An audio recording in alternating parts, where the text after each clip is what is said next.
I don't know if I could really give you a good analysis of what was going on with Really? my artists at the time. Mm-hmm.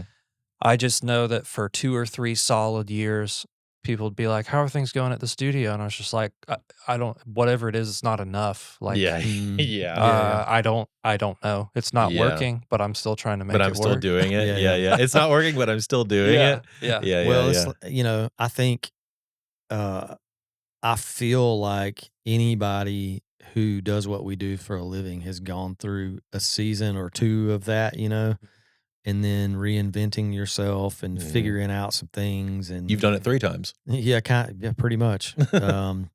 So, well, Jay and I talked about this a little bit at some, but it's not. You have to figure it out. You have to go through that, I think, in order to, number one, become better at what you do. But number two, you learn a lot about yourself, and you learn a lot about what changes you need to make for business and all the other things. And it really stinks, because I mean, in the creative world, you can talk to anyone, any type of creative industry. There's that self-doubt thing is there like all the time. Oh, yeah. No matter like if they say it isn't there, they're lying. No matter how successful you are and how many projects you're working on a week and all the things, you have this You've talked to some of the biggest mix engineers and songwriters in the game recently, and like it's the same. It's the same thing. It's the same. I had 75 or 77 number ones, and he's still like, I guess I'm doing all right. Yeah, no, I've talked to some songwriter friends that I have that are super successful. I've talked to them, and there's still it's a fear a little bit of like not being able to produce the next number one or the next thing, the next sound or the next biggest deal. And it's the same problem, just different on a different level. And the same problem. Well, I mean, it's the same. I listen to a lot of business podcasts, and they say the exact same thing when it comes to like business. It's like you don't stop having problems. You just have different kind of problems. Yeah. It's like when you have no money, you have no money problems. When you have a lot of money, you have big money problems. Yeah. And they're just very much more expensive types of problems. So it's the same like running a studio or like being a songwriter or being a producer. It's like and then you run into the other part of that conversation is the in our world, from engineers and producer standpoint, you run into the badge of honor thing about how much time you spend on stuff. And like Jay, I know you have a lot to say about that. It took me a long time. Okay. I'm gonna have to kind of split this up into what I think about this. Okay. Like as a new engineer, producer, studio owner, if you don't put in the time and the seat time, and you don't perfect your craft, like that's unavoidable. In any, if you want to be a marathon runner, do you think you can just like do a 5K and then show up to do the New York Marathon the next week? No, there's no way. You have to put in the time to hone your craft at anything you do. I'm for people listening, don't misunderstand what I'm about to say. But like, there also comes a time when you're pretty good at what you do. It's not a badge of honor to do 80 hours a week. It is just not. It's not cool. It's not a thing. I mean, don't do it. You need to figure it out, because that's not what life's all about, and not what your career's all about. And you got to figure out a different way, and you got to reanalyze some things if that's what you're doing and you think you're winning that way. That's super crazy. Now that I have been there and done some of that. Yeah. I'd love to hear your view on that. Yeah. When I made the switch to full time, I very much embraced the if I'm not working, I'm not making money kind of thing. And I perceived that there was some doubt from people around me that it was actually going to work out. And so I would get up. At the time, the studio was in our house. So I would get up at 4:30 in the morning, go straight into the studio, work until, I don't know, 7, take a shower, eat breakfast, and then literally work from 8 to 5:20 maybe stopping for 20 minutes at lunchtime, not going outside, taking breaks to go to the bathroom, Missing but just lunch a doing lot. that day after day after day after day after day. And at that time, there were a lot of mental health skills or tools that I didn't have. Yeah. And I would wake up and just my whole body would feel absolutely terrible. Just awful. Yeah. Every inch of my body just felt awful. But I was like, this is what it takes. That was the grind mentality phase on Instagram. The hustle is just like, Hustle culture mentality, making money, blah, blah, blah. Yeah. And then about the time our daughter was born, our first child, I finally came to find that I was just digging into this world of anxiety because I wasn't sleeping, I wasn't eating well, I wasn't exercising, and all I was doing was wearing myself out to try to prove that I could do something as a living. And extremely detrimental to me.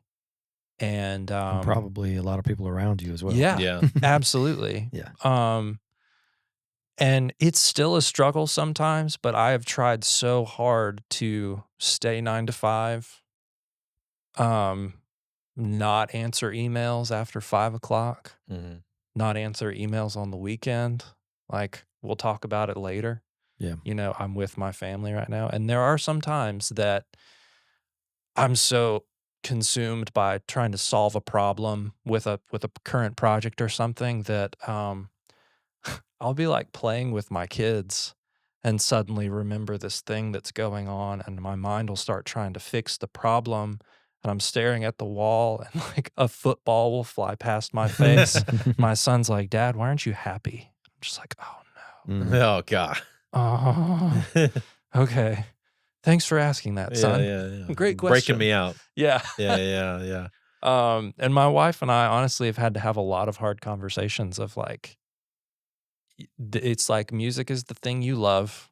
It's what you want to do for a living. And sometimes it seems like it's killing you. Like, would it not be better to do something else? Yeah, I know. And sometimes this is what I've thought about a lot for people that maybe just graduated college and they're like, yeah, I'm trying to figure out how to make money doing music. I'm like, well, if making music, the act of doing that, if that's the reward of having a job in music, maybe you should work somewhere else. Yes.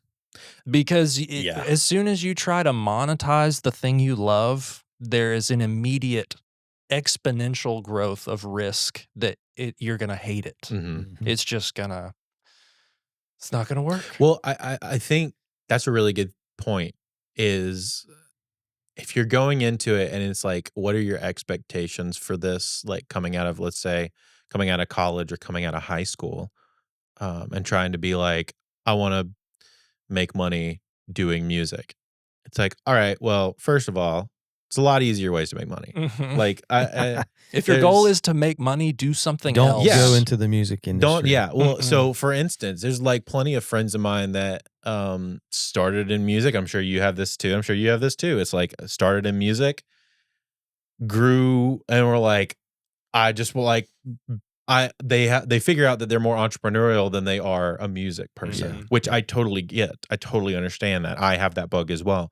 But then it's also like, but the love is for the business side. The love is not for the music making. And they're like, all right, I'm a hard pivot out and do some other avenue of business building. Brian Hood's a really good example of that. Who's like started the studio thing, kind of 6-figure creative. And he's pivoted from home studio to 6-figure creative, and then now he's doing like business building for creative people, which is really cool. But he's not doing studio work anymore. Yeah, and it's like, that's great and that's fine and that's what he wants to do because he has the entrepreneurial brain. He realized that he was filling a need that didn't exist. Exactly. So, but yeah, moving into that, and I don't know. I think that's number one is like, if you're trying to go into this, setting your expectations and understanding of this probably isn't going to make money for the first 10 years. 10 years minimum. That's how it was for me. Yeah. Yeah, 10 years. Probably was similar for you. I just 10-ish laughed. years. Sorry, guys. Yeah, it's really funny. Well, I think I had a conversation with another friend about this, which is like, it's like, could you do this for no money in a closet and like living in a closet by yourself for 10 years and make no money at it? If you could do that, cool. You got like, you're ready to like start figuring out the next steps of, all right, now we need to figure out how to monetize it. But until you have like that kind of thing, you know, like I understand, you know, needing to make ends meet and, you know, make money for needs and stuff. But it's like, if you have that level of, you know, want to do it, then we can figure out the monetization side of it. I mean, I'll interject this. And, you know, it's kind of been a little bit of a fad thing in the past 4 to 5 years, you know, the side hustle thing. Yeah, yeah. And like, but if you talk to any like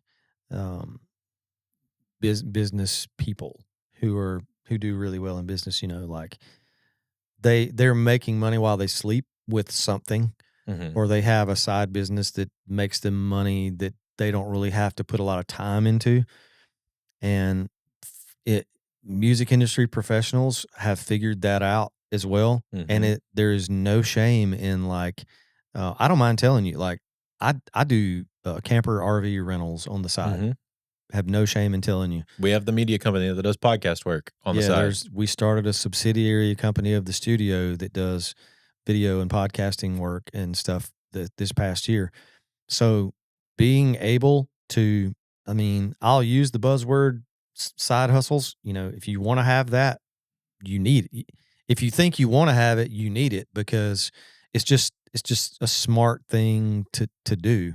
Whether it's, you know, maybe it's for some people, maybe it's investing or crypto or whatever it is that can make you the $50 a day, $100 a day, or whatever it is.